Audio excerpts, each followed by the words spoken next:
Hello people, welcome to my channel Physio Guide by Divya. Today I'm going to explain about facial paralysis clearly, definition, how it causes upper motor neurons, lower motor neurons, symptoms, and physiotherapy treatment and prevention. Okay, now let's start our video. So this is due to upper and lower motor neuron lesions or damage. Lesion means any damage. The cause of upper motor neuron is due to hemorrhage. Hemorrhage means any break in the blood vessel, blood loss. Okay, blood loss. Thrombosis means any clot like tumor in the brain means also there is growth in the tissue like cancer. Okay, so the upper motor neuron lesion, this may be due to these three causes. Okay, now lower motor neuron,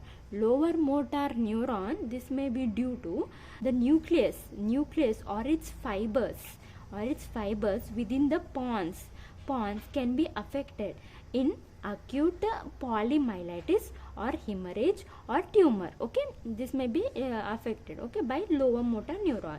But the common presentation, however, in Bell's palsy is idiopathic, means we can't say in idiopathic why it happened. Okay, the patient reported department, he come to the department by exposure to cold with facial palsy. Okay, but so we can't identify in Bell's palsy.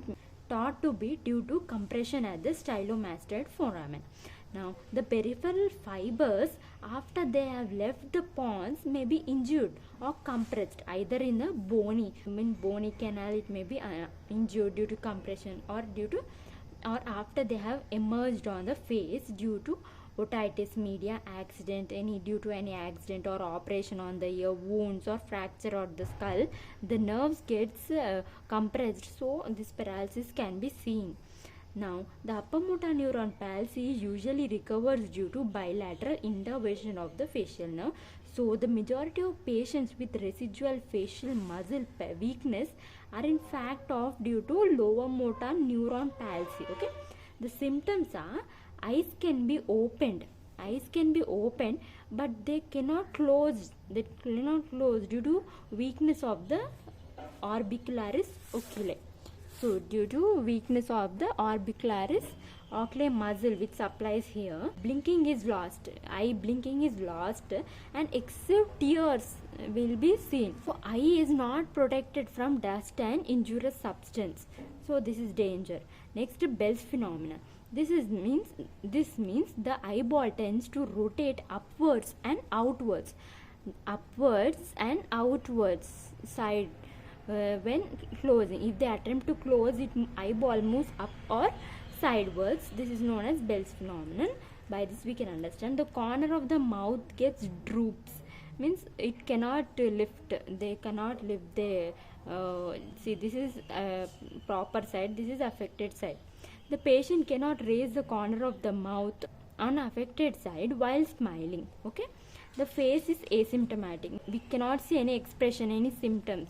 Okay, food collects between teeth and cheek, and the person find out different in taste. They cannot feel the taste also. The patient cannot whistle or frown. Facial expressions are lost. Articulation of the lips affected, results in the dysarthria and pronouncing of labia. Consonant sounds are affected.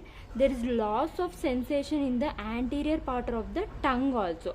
Or in the same case, hypersensitivity to certain sounds. If they hear certain sounds, they will feel hypertension is present. Okay. Now, what is the treatment for this? First one is a physical treatment. Electrical treatment. This is with the help of the machine we use, with the help of the pen electrode, will give electrical treatment. Muscle stimulation should only be by interrupted galvanic and nerve stimulation by Faraday. Okay, muscle stimulation by interrupted galvanic and nerve by Faraday.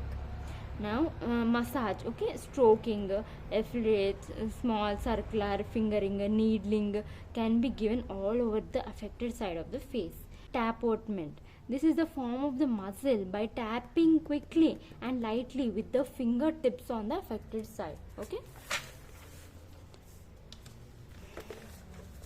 next, vibration is performed with the tip of 1 or 2 fingers. Okay, next exercise, widen the eyes, then frown, close tightly eyes and then open wide, smile, groan, or say oh, and try to whistle.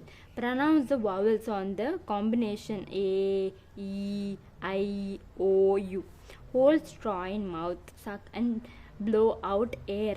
Show as if blowing a balloon. The patient should practice this exercise in front of the mirror twice a day with above 5 repetitions. Okay. Precautions: patient is always advised to wear spectacles, spects, so that dust and other foreign particles may go inside, and avoid seeing bright light. To splash lukewarm water frequently to remove dust. To wear cotton plugs in ear to avoid exposure to cold. So I hope you understood this topic. Thank you.